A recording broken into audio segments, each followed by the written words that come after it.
It's the magic of math here, and today we're talking histograms, where we are going to read and interpret a histogram to answer a question. Here's our information. We're told that a group of students were asked how many books they each read last year. This histogram shows the results, and here's our histogram. We're asked, based on the histogram, what is the total number of students who were asked how many books they read last year? So we're determining the number of students.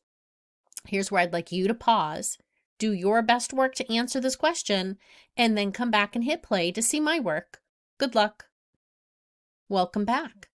So we want to know the total number of students who were surveyed, how they were asked how many books they read.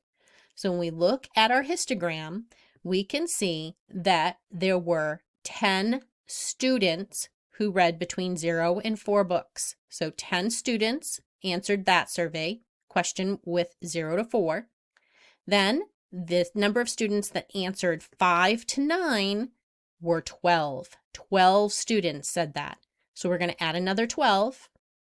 And now we're going to come over here, and how many students answered that they read between 10 and 14, we're going to go up to this line and over, and it's 5 students. So add 5. We'll go to the next bar where it says that these students surveyed answered that they read 15 to 19. And we're going to go up to the top and over to this axis because that's the students, and it's 8. And we have one more, 20 to 24, and we go over, and there were 2 students that answered that way.